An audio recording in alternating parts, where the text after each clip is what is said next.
Have you experienced moments in games that send a deep chill down your spine? And I'm not talking about the fear you experience while playing horror games. I'm talking about some deeply disturbing and creepy moments in games that aren't even meant to be scary. Let's head back to your childhoods and see what we can uncover. Welcome to Mentoktober. Number 5. Super Mario Galaxy 2. The Mario series has shown that it's not afraid to dabble in darker, creepier themes. I mean, the Luigi's Mansion series is filled with unsettling moments despite being somewhat goofier in nature. But there's an ongoing mystery that's been discussed in the Mario fandom for some time: the mysterious shadowy figures of Shiverburn Galaxy.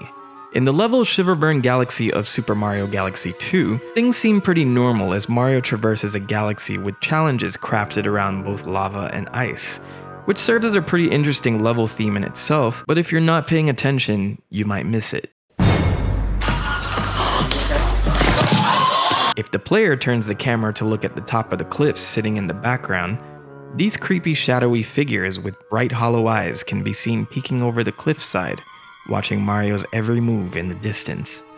These figures have been at the center of many theories and creepypastas in the gaming community, but no one has truly gotten any closer to figuring out what Nintendo's intentions were by having these creatures stalk the player. From a technical standpoint, these are simply textures that are a part of Shiverburn Galaxy's sky model, with two types of figures here internally named HellValleySkyTree and Beyond HellValleySkyTree. While the names may seem like they're referencing the underworld, the Hell portion of the figure name is most likely describing the molten features of the level. There are theories that these shadows are meant to be demons or references to the shrooms from Mario and Luigi Partners in Time. But the best theory I've seen comes from Geek Remix, who posted a video regarding our mysterious shadows, speculating that they're meant to be either Japanese macaques or harmless tree spirits known as Kodama, with the Shiverburn level itself being based on Jigokudani Monkey Park in Japan, known for its hot springs that can be used in the winter. Nintendo would pull a similar move in Super Mario 2D Land in the goal pole area of some of the Ghost House levels. If the player waits long enough, a ghostly figure will begin to reveal itself in the background, seemingly keeping its eyes on Mario. Honestly, I've always loved the creepier aspects within Mario games, and I'm sure there are many more to uncover. Leave a comment on your creepiest Mario moment, and the next time you're playing a Mario game, be careful. You never know who could be watching in the distance. Number 4. Chrono Cross.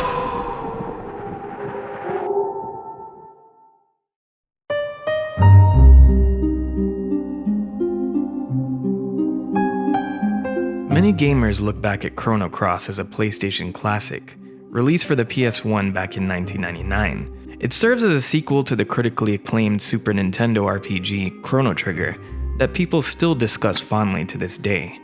But Chrono Cross didn't exactly take the traditional sequel approach. In fact, many elements within the game have nothing to do with Chrono Trigger, and some of the ties to the original game seem like a stretch at best. Regardless, I think this game has a lot going for it, even if it can be a bit zany at times. All that aside, you play as Serge, who lives in El Nido, a tropical archipelago that serves as the setting for the story. Through a series of events, Serge ends up dropping into an alternate dimension where he's no longer alive, drowning in an accident 10 years prior. This kickstarts his adventure with a very diverse cast as they end up clashing with the main antagonist of the game, Lynx. And at a huge turning point in the game, Lynx manages to switch bodies with Serge, leaving him stranded in his home dimension, while his allies abandon him for resembling the enemy. So in an attempt to gain his body back, he manages to gather a new set of allies, their travels taking them to an eerie lagoon sealed off from the world called the Dead Sea. The entire area is an amalgamation of dead timelines, an anomaly that reflects the fate of the future if our heroes from Chrono Trigger didn't save the world from the apocalypse. The area is populated with phantoms and androids of the doomed future within a sea of ruins. Not to mention the eerie soundtrack that plays in the background, driving home this sense of dread of what's to come. This area of the game can be extremely unnerving, especially if you've played Chrono Trigger in the past, as some of the landmarks and ruins may look familiar to you.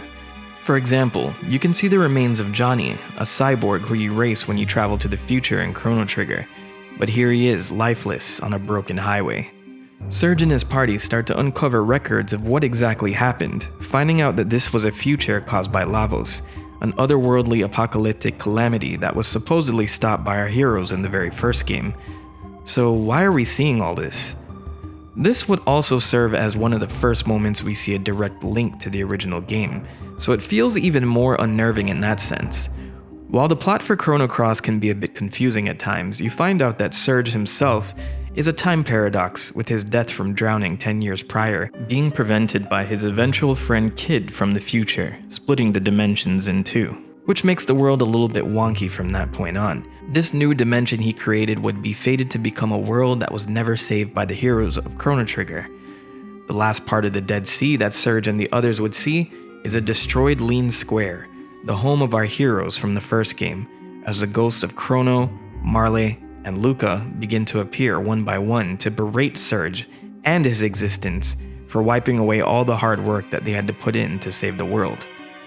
While it's still heavily debated what happened to our heroes after the events of the first game, this moment where the ghosts of characters you possibly spent hours with, sitting there cursing your existence, followed by one of the hardest bosses in the game, mind you, was enough for me to put the game down for a little bit to gather my bearings. Chrono Cross still holds a special place in my heart, and if you have any interest in experiencing this wild ride, Square Enix recently released the Radical Dreamers edition with upscaled character models and other features to enhance your experience.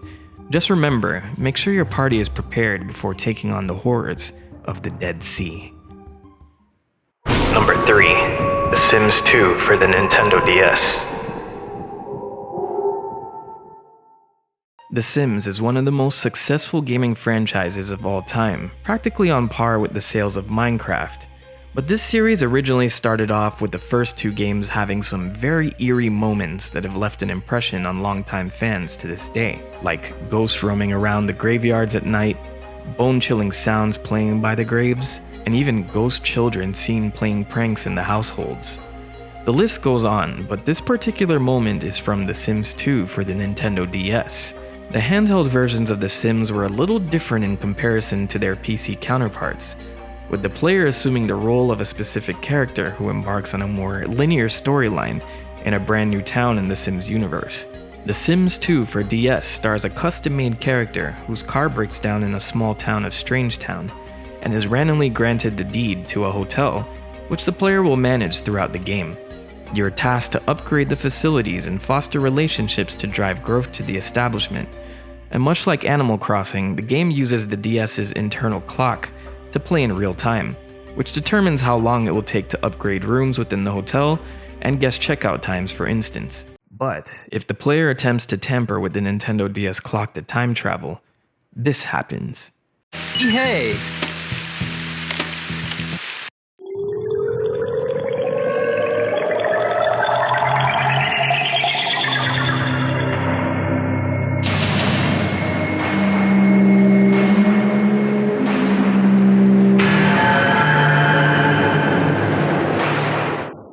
Yeah, if you time travel in this game, get ready to start fighting for your fucking life. An alien invasion will initiate, causing aliens to appear in multiple spawn points to hunt down the player.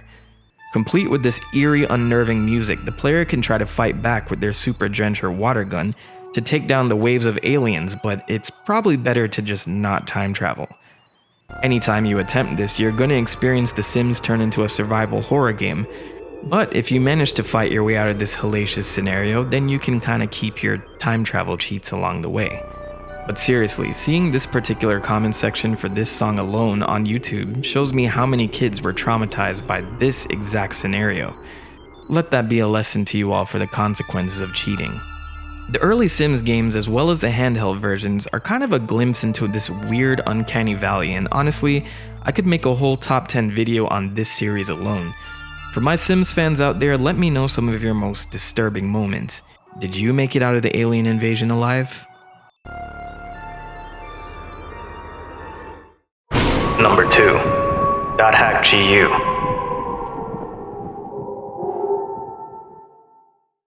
The .hack series hasn't been given much love in quite some time, but this was one of those games you couldn't avoid seeing on the shelves at GameStop during the PS2 era. It told the story of characters in a fictional online multiplayer RPG known as The World. But instead of just enjoying the online gaming experience with friends, the protagonists have to deal with weird occurrences within the game that can potentially put the players in comas in real life. It had 4 original mainline titles that made up one cohesive story, and shortly after, in 2006, another series known as .hack.GU, serving as a loose sequel, was released, telling the story of another protagonist, Haseo.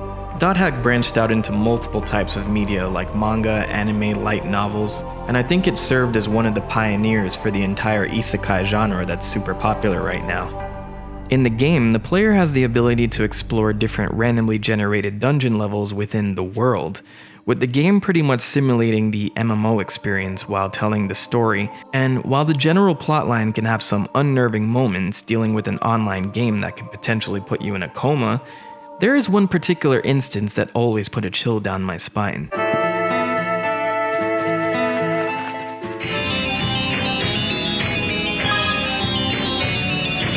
Why?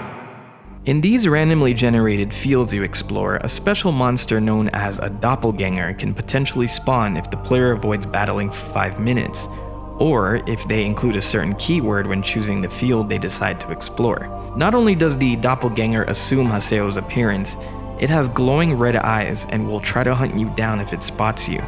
The music changes entirely, and to top it off, the Doppelganger will always be 8 levels above you when you encounter it, unless you're max level of course. But either way, it's always best to avoid this thing unless you're truly prepared to take it on. I highly recommend experiencing these titles for yourself, as they released an entire remastered collection for the .hack.GU series, known as .hack.GU Last Recode. There's a lot more creepy and unnerving things to discover within the game, but these doppelganger encounters truly drive home the mysteries that await you within the world.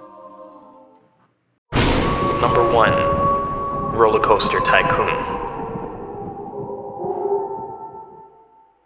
Rollercoaster Tycoon is a series that became extremely influential to the simulator genre, fulfilling the dream of building your very own amusement park. In this classic title, you manage the creation and maintenance of unique rides and thrilling roller coasters to bring guests into your park to spend more money. So picture this, you're a young child playing this in the late 90s, building the amusement park of your dreams, and you hear the sound of the merry-go-round, kids laughing and having fun, people throwing up after riding your highest intensity ride. You look over your park in amazement, brainstorming on what you could build next, until silence. Your heart's pounding, and the game notifies you that one of your coasters has crashed, followed by the chilling report of how many guests were killed in the accident. Before the internet was filled with gaming guides and video walkthroughs and tips and tricks, this terrified the hell out of me as a child. Later on, I'd figure out that most of these crashes were happening because you need to make sure you have the right amount of brakes for your roller coasters to avoid one car crashing into the other. But the moment was so horrifying, it made me hesitant to build any more roller coasters and just go with the pre-made ones the game provides instead. There's actually quite a few unfortunate things that can happen to your guests within Rollercoaster Tycoon. They can also potentially drown in areas of your park that have water. Realization of this fact has made creating death parks and dangerous rides popular amongst fans of the game, turning Rollercoaster Tycoon into a death sandbox game. So I guess the makers of the game got word that the crashes were a little traumatizing since they removed deaths from the equation in future titles. Even the spiritual successor, Planet Coaster, has kept roller coaster crashes intact, but the guests will just bounce off of the ground and brush it off like a flesh wound. Maybe this is for the best to avoid more kids from turning out like me. I can still hear the sound of the crashing in my nightmares. Either way, if you're looking for a classic simulator game from the 90s, Rollercoaster Tycoon holds up well to this day, and still has a thriving fan base. So if you ever decide to build your dream park, make sure your guests stay safe. Thanks for watching. Mentoktober continues throughout the month, so stay tuned, and as always, be safe. The Prophet. A spookin'.